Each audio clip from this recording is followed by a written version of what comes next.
Добро пожаловать в Хюе, древнюю столицу Вьетнама. В этом видео вы увидите самые топовые локации, лучшие гробницы и, конечно, все секреты, которые хранит этот город. Это гробница Кхуайдиня. Чтобы посылать в небо молитву. Сейчас буду есть самую свежую устрицу в моей жизни. О! Эта штучка так пахнет. Императорский город.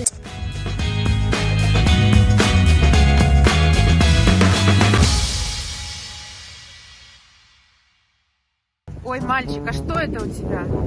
Что? iPhone 16. А как ты заработал? Я выполнял задание от родителей и получил много монет. Дай мне свою балалайку, я и тебе это приложение скачаю. Будет полезные дела делать. Наше путешествие в город Хюе начинается из Дананга. Завтракаем и отправляемся в путь. Видите эти пугающие скалы сзади меня? Это перевал Хайвань, один из самых красивейших в мире. Сейчас мы вместе туда с вами отправимся. И вместе с вами проверим, так ли это. До города Хюе от Дананга 100 километров. Это примерно 2 часа на байке по вот таким вот живописным красотам.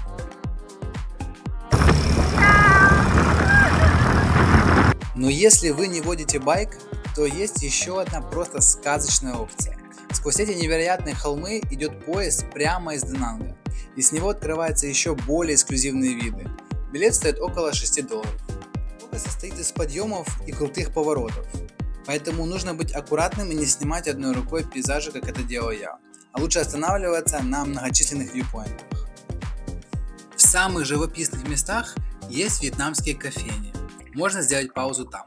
Но учтите, приличной еды на перевале нет.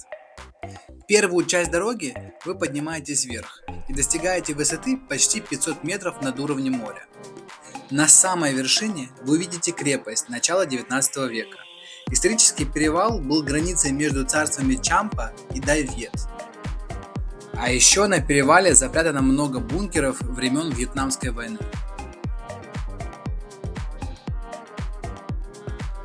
Из-за перевала открывается вид на красивый пляж, но это еще не Хюе.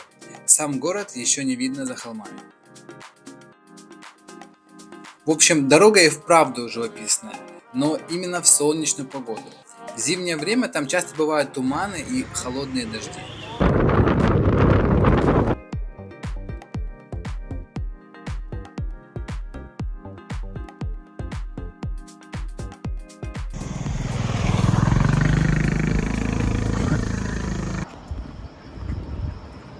По такой красоте хочется ехать. Беззвучно и не шуметь байком.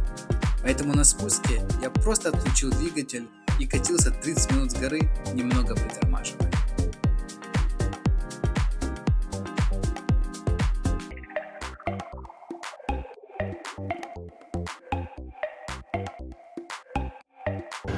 Сделаны вот такие вот пункты безопасности. Если у тебя отказали тормоза, туда может заехать фура или машина, потому что спуск довольно-таки крутой, тормоза перегреваются. Вот. Ну, в принципе, до байки окей, но думаю, на большой какой-то машине могут и перегреться.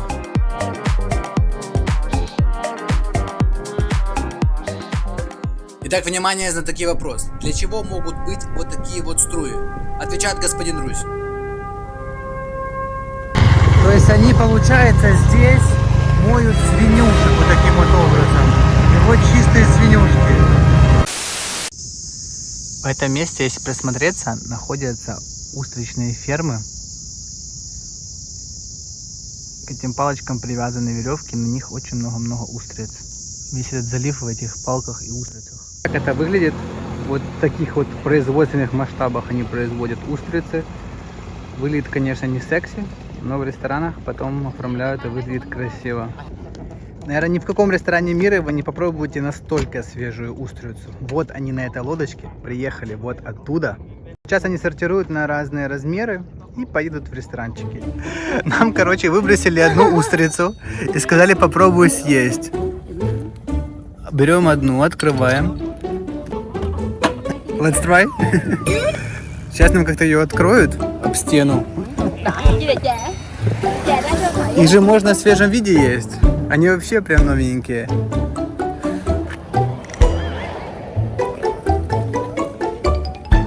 Так, сейчас буду есть самую свежую устрицу в моей жизни. Просто. О! Блин, я вообще, конечно, не особо любитель устриц. О! Она борется. О, thank you. And just eat? Thank you. And just eat? Нет. Самая свежая устрица в жизни. Вот так выглядит она. Ей буквально несколько минут. Сливаю водичку, не знаю.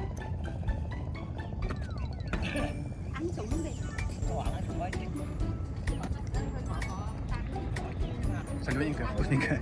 Вкус такой вот моря и очень такая нежная. Не знаю, мне кажется, даже можно полюбить устрицы.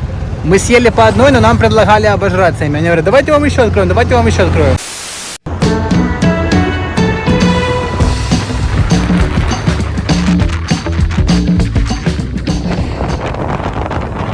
Фух, ну и дорожка сюда, у меня аж руки вибрируют. Вы просто рассмотрите поподробнее мое лицо.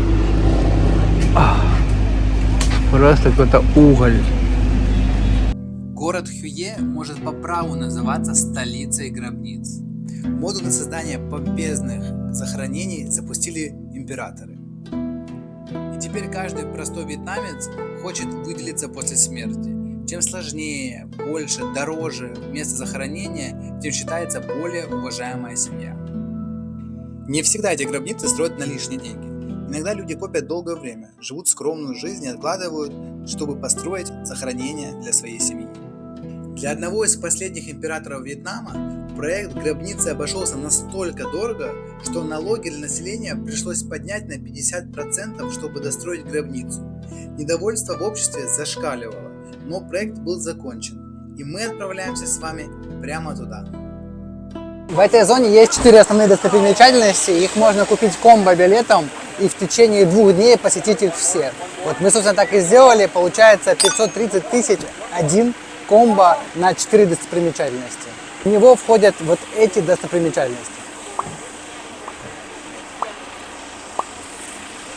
Это гробница Кхайдиня, 12-й император династии Нгуен. Перед каждой гробницей есть вот такая вот плита. И когда император умирал, и перед его гробницей ставили такую плиту, и его сын, последователь, писал летопись его жизни, чтобы следующие поколения знали про этого человека. Кто как не сын может знать лучше про своего отца. Вот. И еще интересный факт, это древневьетнамский, хотя выглядит как китайские иероглифы. Китайцы не могут прочитать это.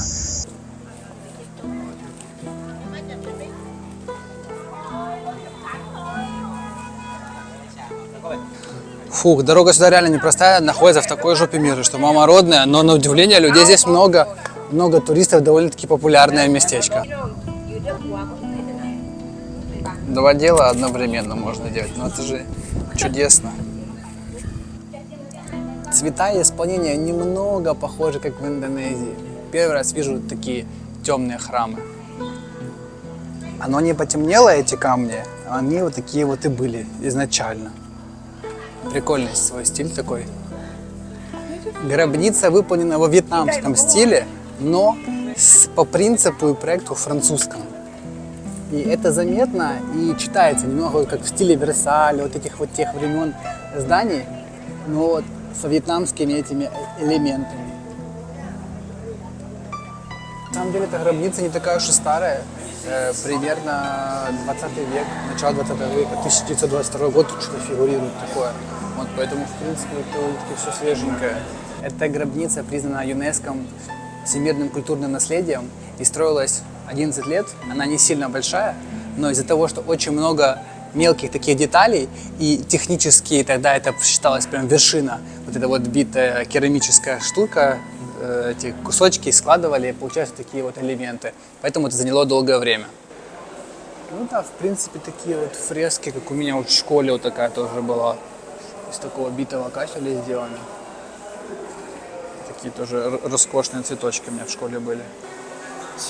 Heidi, King. Смотри. Блин, просто похож на обычного мужика с вьетнамского рынка, честно. А это Кайдинь и его молодая команда. Город Хюе был... Thai people. Город Хуе был одной из самых первых столиц, в принципе, так, знаете, сколько я себя помню, так говорят, сколько себя помнит Вьетнам. Одна из древнейших столиц. Представляете, начало 20 века, 1920-е года, это уже формируется потихонечку Советский Союз и коммунизм, который тоже проникает по Вьетнаму. Это еще тема с этими императорами, всеми древними движухами из Китая. И еще французы сюда несут свою культуру. И получается вот такая вот комбинация, которая сейчас сложила настоящий вот текущий Вьетнам, текущую атмосферу здесь. В этом и интерес Вьетнама, что получился такой определенный симбиоз, потому что это не в чистом виде вот такой вот коммунизм, социализм. Это не какая-то такая классическая Европа, да, в французском стиле. И это не Китай, хотя много чего очень сильно похоже на Китай. Если всмотреться, то вот в этом прорисовываются эти вот интересные вьетнамские черты, которые вот отличают эту страну культурно от всех других. С первого прочтения на это сложно обратить внимание. Кажется, как будто, ну, такой, что Китай какой-то. Но после буквально, я думаю, недели, месяца ты уже начинаешь понимать, в чем особенность и разница. Если вы приехали в Хуе не на своем транспорте, то выходом для вас будут вот такие вот автобусы. Они курсируют между основными достопримечательностями и, думаю, точно сэкономят вам $50 на такси. Вот расписание и цены, точка офиса оставлю в описании. А сейчас мы приехали в одно очень необычное место. Вы точно должны это увидеть. На байках можно сюда заезжать абсолютно без проблем. На машинах не очень удобно. Это заброшенный аквапарк с огромным драконом. На входе мужик попросит 50 тысяч, чтобы вы могли пройтись, прогуляться по этому лесу, но вы его не слушаете, заезжайте смело прям в жерло этого дракона, прям до самого места доезжайте на своем байке и ни за что не переживайте.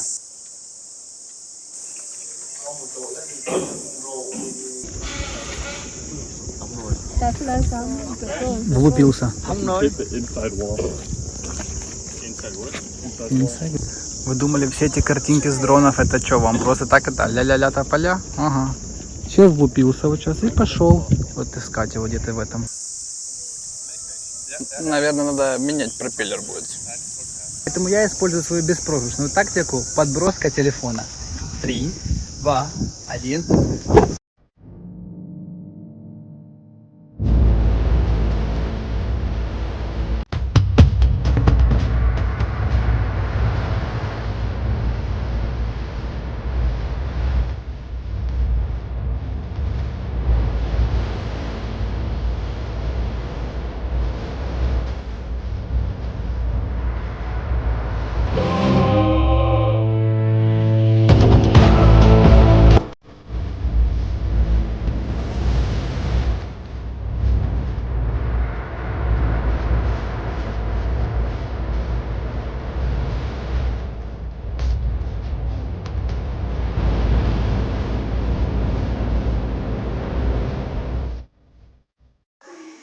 Тут в середине сделано, как будто это тело дракона.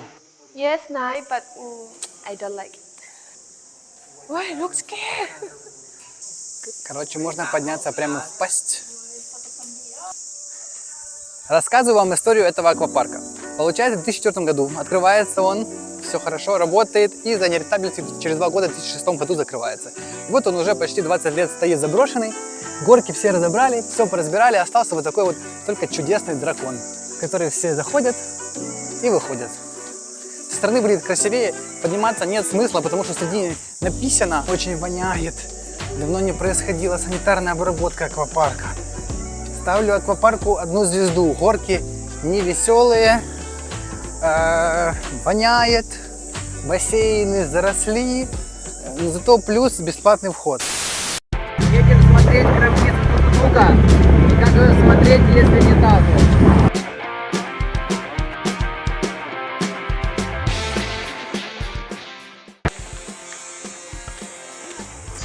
Это королевская резиденция императора Тукудука, 4-го в роду Нгуен, который управлял империей 36 лет, самый большой срок. После его смерти его резиденция была переделана в его гробницу. Где-то он здесь, получается, похоронен.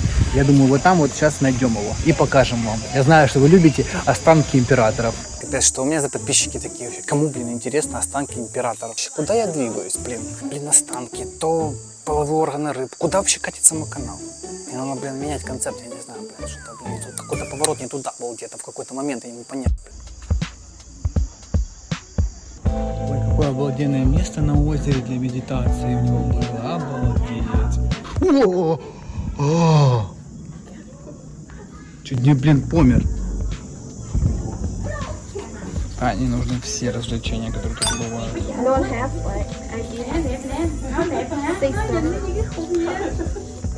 Император Тукудук будет тебе должен 1000. По тем временам, наверное, большие деньги были.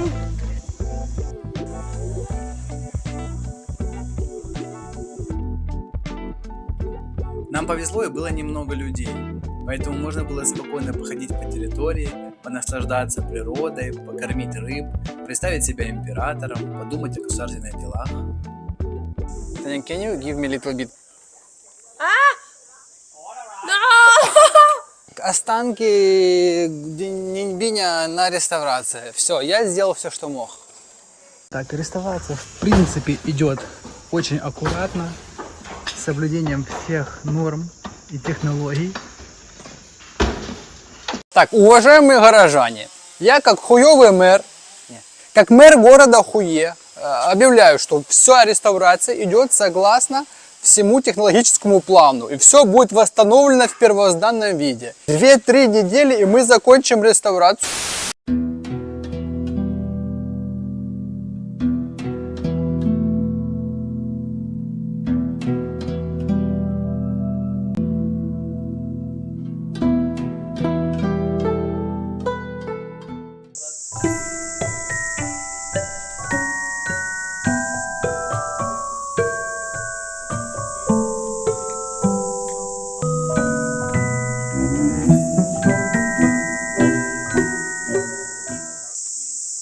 Пожалуйста. Все, пошел я. А сейчас мы находимся в месте, где в 19 веке жил сам император. Просто посмотрите. Вы вообще осознаете, что мы сейчас в 21 веке живем реально как круче, чем короли? У нас есть любой ЖК, он намного, блин, прикольный. У нас есть вода, у нас есть огонь. Вообще, мы реально на вершине сейчас находимся человечества. И, блин, почему-то несчастливы. Представляете? Видимо, проблема не вот в этом всем, а, наверное, в нас. Выходит, что нам конкретно ничего для счастья не нужно, чтобы быть в хорошем настроении, чтобы что-то создавать, чем-то интересоваться. То есть, да, нам даже не нужна вода, еда в таком изобильном количестве, как она у нас есть сейчас. Нам только нужен правильный внутренний настрой, а все остальное это внешне, и оно не повышает уровень счастья как-то кардинально, радикально. Просто немножечко повышает уровень комфорта и добавляет нам свободного времени. А еще иногда переслушиваю свои видео и ловлюсь на мысли, что так формулирую, как будто меня в детстве выронили из коляски. Поэтому простите меня и постарайтесь читать между строк. Еще, короче, только что такое было. Мы, получается, едем. У меня стоит телефон в этом холдере. Небольшая, короче, такая горбинка. Он вылетает, отщелкивается, вылетает и просто летит вот так вот на меня. И я его тупо ловлю вот так вот коленями. И поэтому британскими учеными была введена в разработку. Вот такой у меня заказ был. И теперь вот этот холдер я креплю телефон только через резинки, потому что через него, через верх, может вылететь очень опасно, я боюсь. Чтобы покушать, рекомендую вам вот этот вот ресторан. Он в районе этих всех храмов находится. Здесь очень живописно. Такая вот интересная территория в вьетнамском стиле. Ну и, естественно, вьетнамская еда. Тут реально можно покушать, как будто ты император. Атмосфера, конечно, капец. Так, посмотрите на это убранство. Ну ладно, ты что ты снимаешь? Ну обычная кафешка, ну немножко помпезно, да, немножко с императорским вкусом. Ничего особого, обычная кафешка, говоря, блядь. Что, там трон стоит уже везде. Я в шоке просто. Чем Таня отличается от императора? Разве что у императора не было вентилятора. Такой вот обед получается 130 тысяч, рис, не знаю сколько стоит, кофе 25, кока-кола дорогущая, 30 тысяч. Покушали мы, получается, на 355 тысяч. По вкусу я ставлю 4 с минусом, но по атмосфере я ставлю 10 баллов. Друзья, хочу вам показать еще одну гробницу здесь, в этом районе. Гробница Минг Манго. Игорь. Что? Можно? Холодец? Наси можно? Грабни. Ой, боже. Тань, смотри, как классно. Ты, я, гробницы. Да, очень классно. Что сейчас девушки пошли? Никому не интересны гробницы. А в 19 веке скажи, что у тебя своя гробница. Сразу такие, ой-ой-ой, давай, блин, сходим на чай, на кофе, на капучино. Не, ну, с другой стороны, если даже им уже гробницы не интересны, я уже не знаю, что им может быть интересно. А если без шуток, то это и резиденция еще одного императора, который жил и работал в конце 18 века. Территория очень красивая, точно стоит посетить.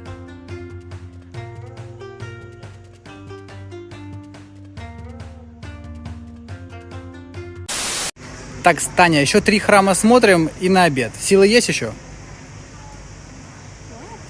Ну, раз Таня больше не хочет ехать с нами в гробницы, тогда мы пошлем туда корреспондента нашего канала.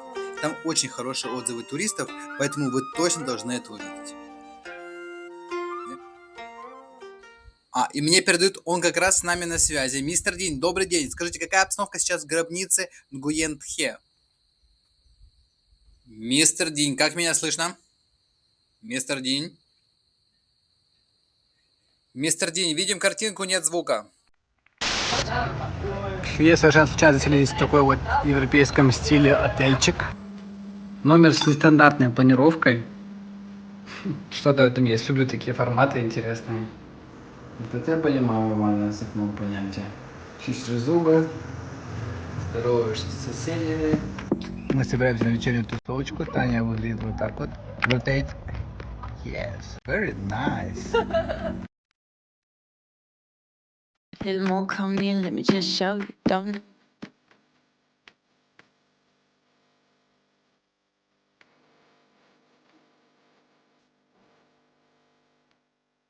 Город сам по себе не маленький, 500 тысяч населения, вот, но очень аккуратный и много классных разных кафешек, таких стильных и интересных, прям вообще во всех хочется зайти. На удивление приятный и уютный городок и довольно-таки спокойный. А еще посмотрите, какой красивезный мост. Ну, мост в принципе обычный, но именно подсветка сделана так круто, так со вкусом вообще. Она еще переливается, меняется. Вот пошло зеленое, убегает. Сразу такая праздничная атмосфера у города. А еще какое очень красивое небо. Уже закатик. Закатное место. Посмотрите, как стильно светится этот мост. Просто. Он переливается такой просто радугой. Очень круто сделано.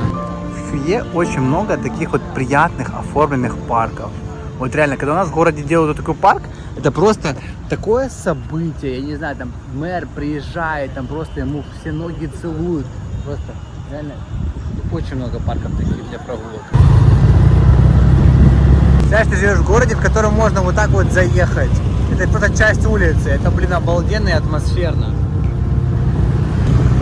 Вот прикол в том, что город, он прям вот не перегружен, что нет этой кучи напаркованных машин, парков, байков. То есть, если есть парковочки, вот они есть, кто не знает. То есть нет такого беспредела, что там не проехать и пройти.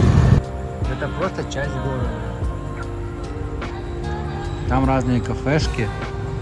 Все реально очень со вкусом сделано. Мы ехали, все-таки решили заехать в этот ресторанчик. Блин, мне кажется, в храме императора поужинать это прикольно. Местное вьетнамское пиво, которое я первый раз увидел здесь. Хуейское пиво. Худа. Таня пробует. Вот. Увидели эти палочки, такие шашлычки или какие-то такие тюфтельки на палочках лемонграсса. Решили попробовать. Выглядит очень интересно. Называется Нэм Луи. Очень вкусные тюфтельчики такие. Прям вообще обалдежные. Водители вот этих велосипедиков предлагают маночку, всякую разную чепуху. Они чувствуют, что при коммунизме это человеку советскому не нужно, не положено, не запрещено. Ничего это не смущает. Так, врываемся в самый злющий клуб, короче. Я не умею тусоваться, поэтому сразу говорю. Для меня это все диковинка. Этим пора тоже.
One banh mi, please.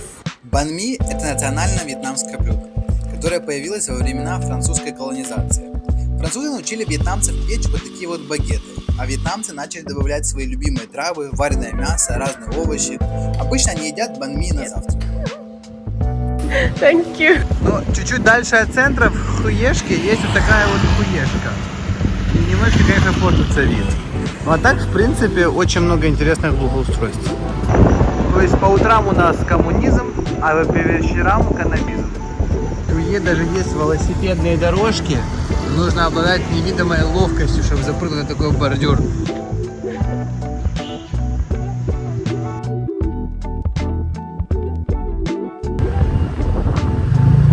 Сейчас в Хуе они строят очень много нового жилого фонда, вот такие очень милые, приятные домики. В таком европейском стиле очень прикольные, прям целые кварталы. Вот сейчас на 360 градусов это все строится, новый район, и вообще там в 3 минутах от центра. Здесь строится просто каких-то колоссальных размеров торговый центр, обалденнейший. Я думаю, он через месяца 3 будет готов. И главная фишка этого района и все, в принципе, этой локации, что они оставляют вот это вот рисовое поле, и вот, в принципе, он весь как бы вокруг этого рисового поля. В Хуе очень приятный, классный воздух, небольшой трафик, очень классно развита инфраструктура, всегда есть парковочные места, нет этого нагромождения машин, людей. И вообще, в принципе, очень такой приятный атмосферный город, который не только как бы имеет какую-то свою старую часть, да, а и прекрасно, приятно развивается новыми кварталами. Население Хуе примерно сейчас около 500 тысяч человек, но он не ощущается каким-то перегруженным. В основном застройка 4-5 этажей и меньше, но есть также и небоскребы, которые можно приехать, посмотреть классный вид.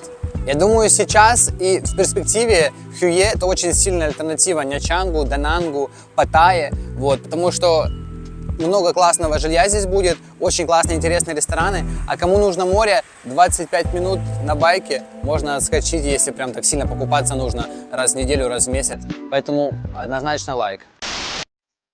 Ну что, пришло время для главной достопримечательности. Въезжаем в императорский город. Нам снова везет. Обычно люди в видео про императорский дворец говорят, что жарище, невозможно ходить, сложно очень. Сейчас просто обалденнейшее затянутое небо, но не намека на дождь, намек на отличную прогулку. Есть вот такие бесплатные классные туалеты стильные. Мужику вообще очень понравилось.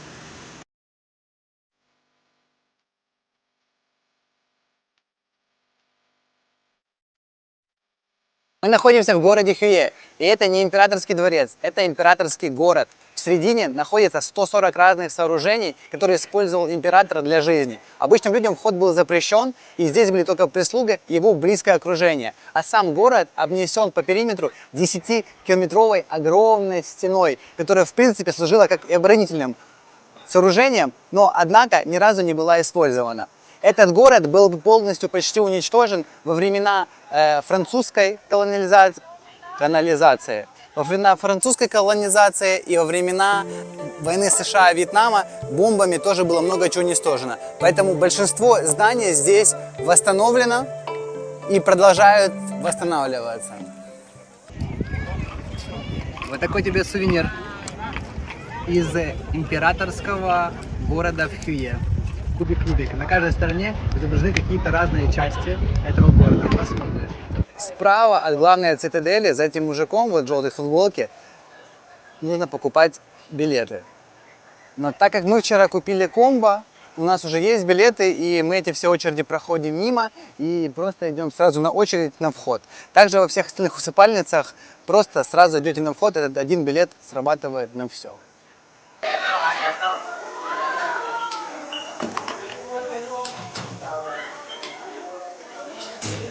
Проход занял около 7 секунд. Даже, в принципе, очереди не было. Люди просто стоят. Им здесь нравится. Сразу после входа на вот этих вот воротах рекомендую подняться на второй этаж. И здесь есть такая приятная мини-карта, где можно посмотреть все основные храмы. Сама территория комплекса очень большая, и внутри много разных сооружений. В частности, вот те главные ворота, через которые мы с вами входили. Вот то кафе, в которое мы вчера пытались сами попасть. Музей, главная резиденция, место для молитв, то есть храм, да, личный, место для прогулок, парк, для медитации, школа, театр.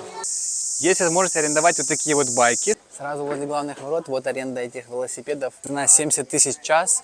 100 тысяч стоит 90 минут, они такие полуэлектрические, вот, но есть минус, что нужно их вот парковать где-то, когда ты хочешь зайти вовнутрь. А так территорию обкатать очень удобно и прикольно. Вернуть можно на каком-то из выходов или здесь же. Вьетнамские девушки берут в аренду вот такие вот традиционные вьетнамские платья и устраивают такие фотосессии. В салоне тоже очень популярно. Можно взять в аренду вот такие вот подкрадули или такое платье. Ой, костюмчики какие миленькие у них, прям красота. Но чисто вьетнамки по этой истории как бы движутся. Туристы не особо наряжаются. Боже, да что тут за вьетнамское нашествие, я не могу понять вообще. Происходит. Что тут вообще у вас происходит вообще? Ну как ты не оденешься, если ты гопник, то ты гоп. То ли для полноты образа, то ли реально так они сейчас носят. Такие деревянные тапочки. Они такие, конечно, очень неудобные такие. Я так понимаю, это основной, этот дворец находится на реставрации. Вот, уже где-то год.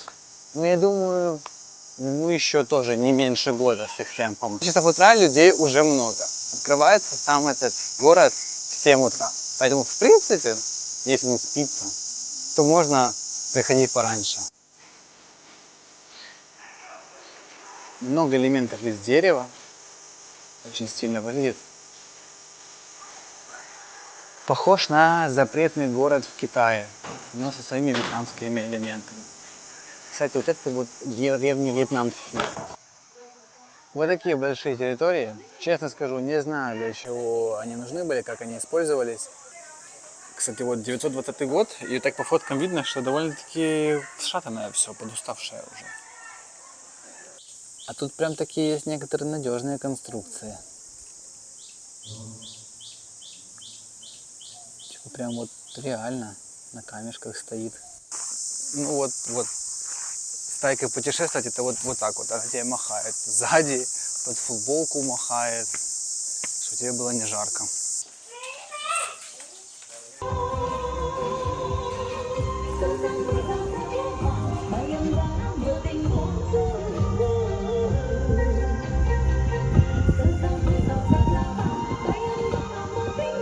А это Королевский театр.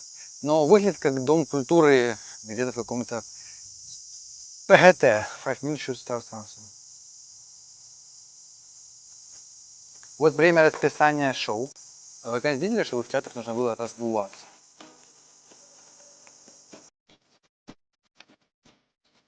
Вообще, по документам шоу начинается в 10. Я думаю, мало кто про него знает, и людей абсолютно нет почти.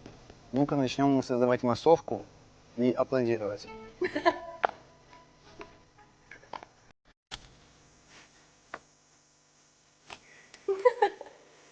А вот местная их команда КВН называлась «Нехуйные ребята». Они просто не из города Хьюи, получается, а они из соседних провинций. Но очень популярные были. Здесь коллекция масок Рея Мистерио, начиная с 2003 года, то есть за всю его карьеру. А вот та самая знаменитая маска.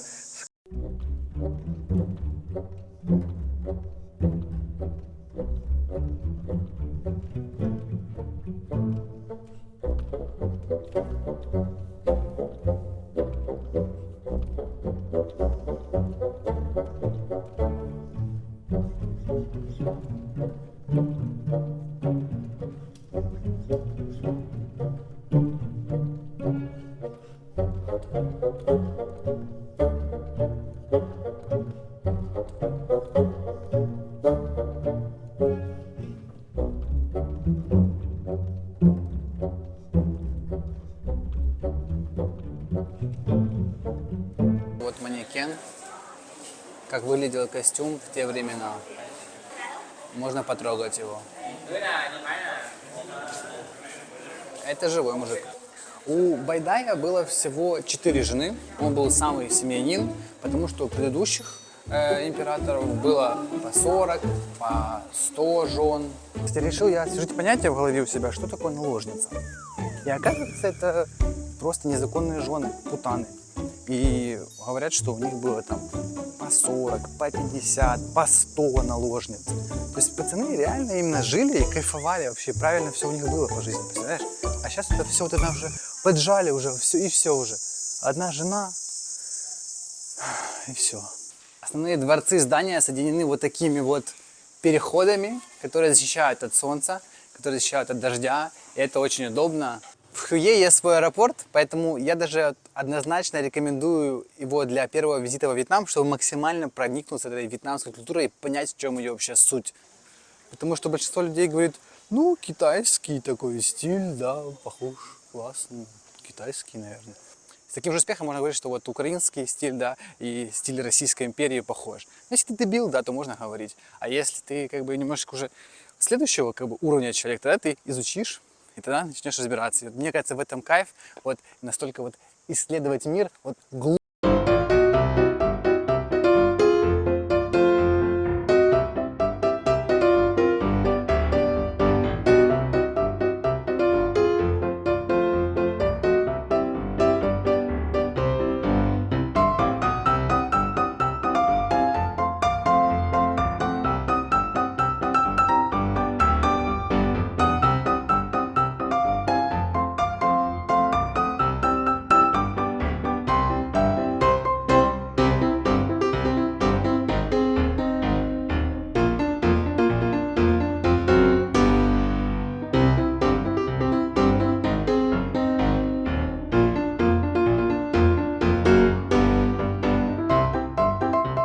We don't allow to do any photo or video here.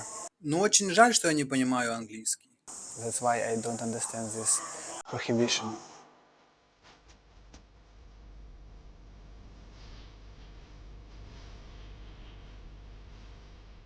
Как большая часть территории Вьетнама для того, чтобы все подвергалось бомбежкам США, и этот вот отверстие, это тоже после какого-то прилета.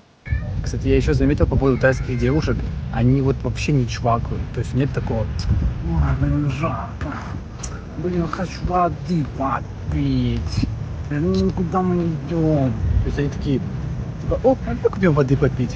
О, как увидишь воду, давай купим. И в таком ключе все устроится. И вот у них нормальная психика, они умеют общаться. Я думаю, чтобы изучить где-то 80% этого комплекса, нам потребовалось 10 тысяч шагов, 3 часа и сколько там калорий, блин, 400 калорий, нифига себе. Идем восполнять. И рекомендую увидеть дворец еще и в вечернее время. Выглядит невероятно. Ресторан с очень хорошими отзывами и высоким рейтингом находится вот в такой жопе. Вот так вот едешь, с главной улицы съезжаешь, это было еще под главное. То есть еще был один поворот, идешь вот так вот, тут Танюшка ждет, вот так вот идешь. И оказываешься здесь. Кафешечка очень-очень простяцкая и по-домашнему, но здесь меню с очень обалденными картинками. И прям вот реально тут классно попробовать всю вьетнамскую еду. Всю вьетнамскую, все абсолютно есть, что и они делают, даже какие-то еще бургеры. Вот. Только по супер крутой цене. По супер крутым ценам. Вот, допустим, вот я хочу попробовать бунча вот это вот, 60 тысяч стоит. Want something spicy? Что у тайцев происходит? Обычно люди говорят, я хочу что-нибудь не острое, чтобы нормально покушать. Тайцы говорят, хочу что остренького трамбануть, чувствую, организм требует. Бунча. Бунтам. Все было, в принципе, вкусненькое, но вот это вот, блин, такая фигня ядерная. Короче, это, креветка в шкарлупе почему-то. В какой-то еще липкой шняге просто, которую невозможно отодрать. И по вкусу она такая, просто какая-то беспонтовая, какие-то, как крахмал или что это. И это просто кусок свинячьего сала с жира. Фу. Так, я сейчас вам расскажу про вот эту вот религию, про этот храм. Это вообще просто. Религия называется Cao Dai. Очень много этих храмов на юге Вьетнама. Они все имеют такую вот необычную форму. И вот этот вот глаз у них. То ли левый, то ли правый. То ли средний. Као Дай дословно переводится как «высокая обитель» и соединяет в себе культ предков, буддизм, даосизм, католицизм, а также откровения, полученные в ходе спиритических сеансов. Религия появилась всего в 1926 году и уже насчитывает более 2 миллионов последователей. Я совершенно случайно попал на какой-то их праздник или службу.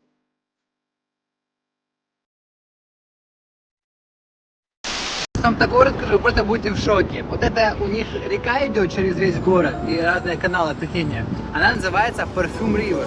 Почему так называется? Потому что в 19 веке, во времена, когда здесь были французы, эта река так пахла благодаря своей вот этой флоре, фауне, да, вот эти все растения. Она была настолько чистой, что она просто пахла парфюмами. И французы сказали, что вот Perfume River. Хотя у вьетнамцев есть свое определенное название этой реки, как она называется сейчас.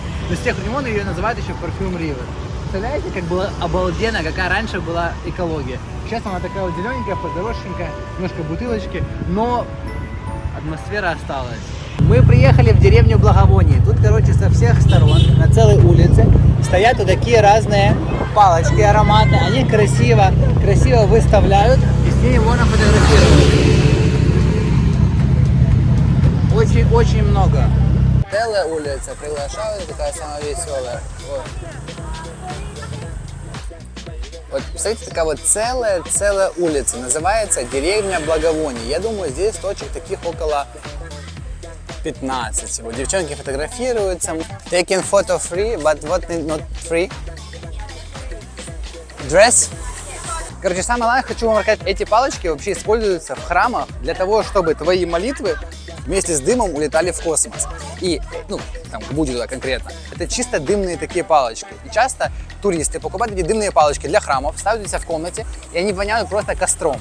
Поэтому нужно уметь выбирать, точнее, просто конкретно смотреть, чтобы эти были палочки ароматизированы. А вот это вот, в принципе, вот эта вся штука, это аттракцион, потому что это вообще даже не просто, они не покрыты этой штукой, которая горит, это просто такие вот бамбуковые штучки. То есть это просто все фейковое, все для фоток сделано. И сейчас я вам покажу, чем отличаются палочки для молитвы и палочки для ароматерапии. Сода, клей натуральный, жасминовое масло, водичка перемешивается и получается вот такой вот компонент, субстанция. Вот эта штучка так пахнет. Неправильно ты делаешь. Сейчас покажу я тебе, как надо делать. Смотри. Keep rolling.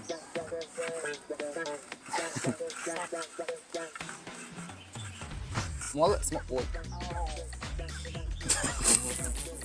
Окей, I want new. I will try. Так, new. Берем вот эту штучку. Вот это раскатывается. Раскатывается какашечка такая. Не какашечка, а такая вот штучка. О. Так, мы делаем сейчас производство палочек из жасмина. Берем вот такую вот штучечку. Вот и так вот раскатываем ее. И так вот кладем. Кстати, эти палочки делаются вручную, как оказалось. Like this? Cut? Ой. Я просто сегодня столько этих палочек уже за сегодня сделал, что у меня уже руки заплетаются, уже сами понимаете. Вот раскатываем. Чик-чик-чик-чик такой делаем. Что так сложно? Я думала, сильно, надо нежно. И смотрите, какое сейчас чудо получится. Какое сейчас... Ой, там такое чудо получается.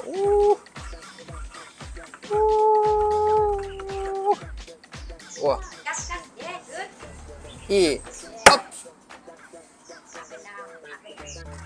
Оп. И так наматывается на палочку. Чик-чик-чик-чик-чик.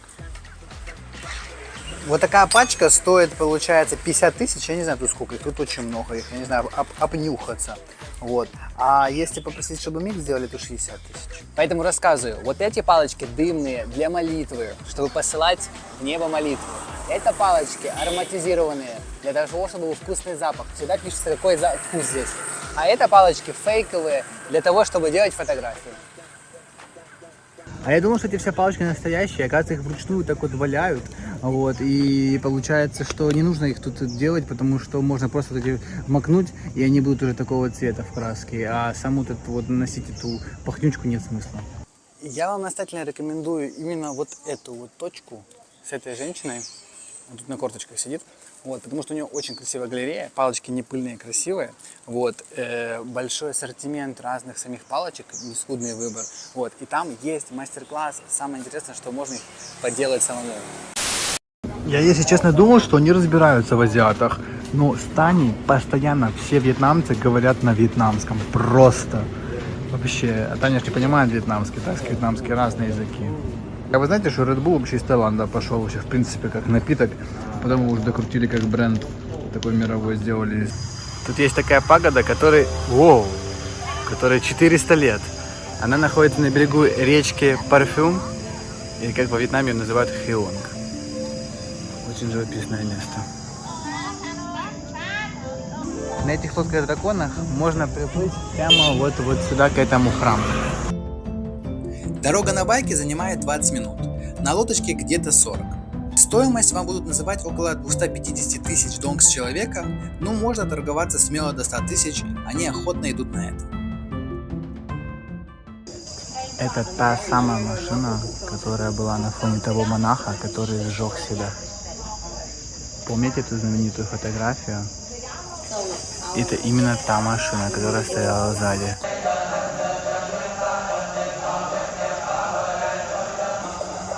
Вот эти дымные палочки.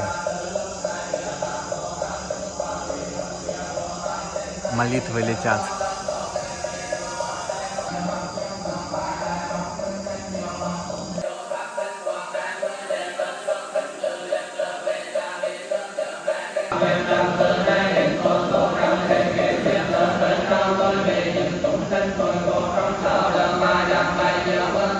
Не зевать.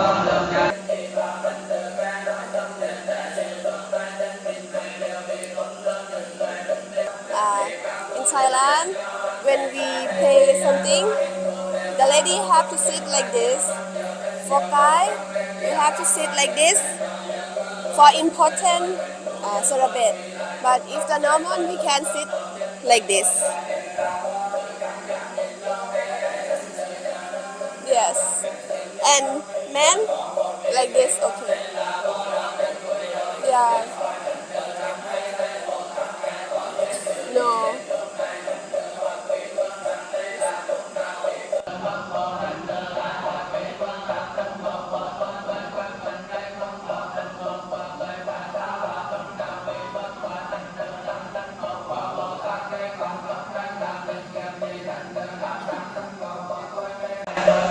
Это называют Happy Buddha. Это второе перерождение Будды, вот такого вот счастливого, полненького, удачливого. Такая чистая вода, вообще просто, и рыбешки такие красивые.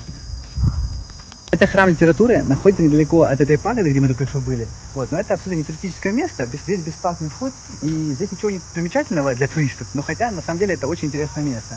Это школа, да, или может даже университет тех времен, потому что не было бумаги, и на этой стеле изображены разные тексты, которые студенты сидели и изучали, а потом по этим текстам сдавали экзамены.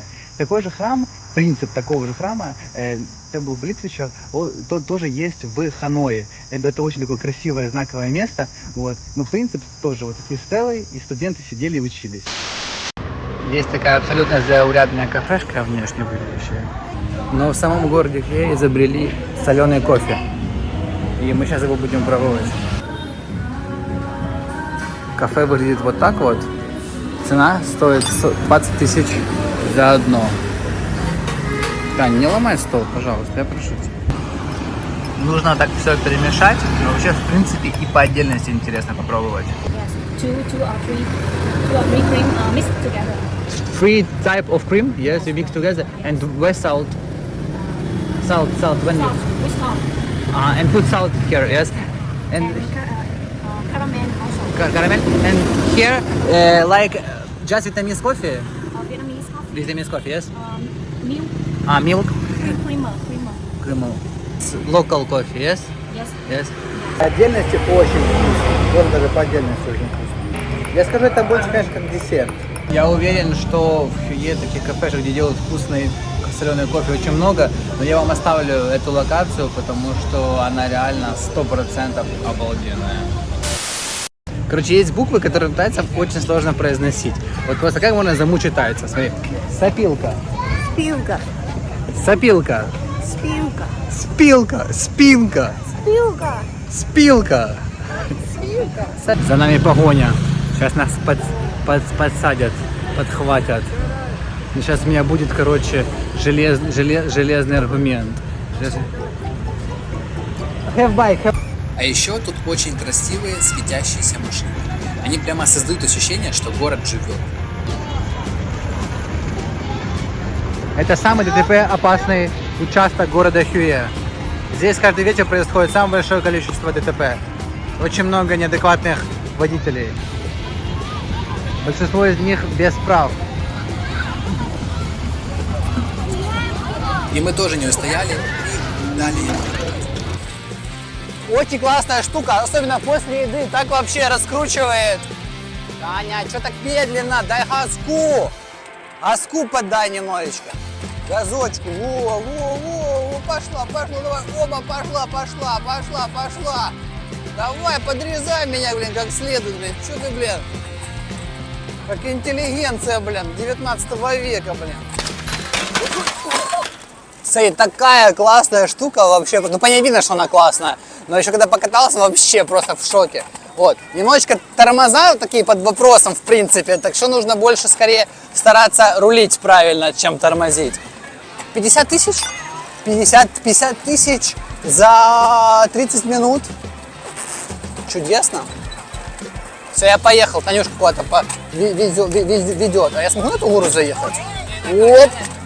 С разгончика. Такой больше дрифт-кар, у Танюшки такой вперед, чтобы просто ехать.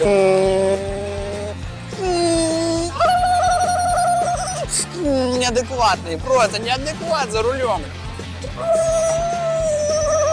Ой-ой-ой. Ой-ой-ой, а как тормозит? Стоп. Ой. Фу, это реально опасная вещичка.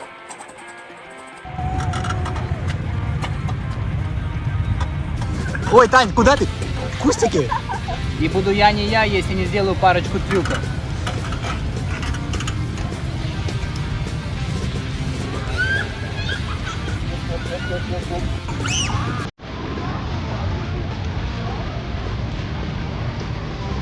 Very good parking.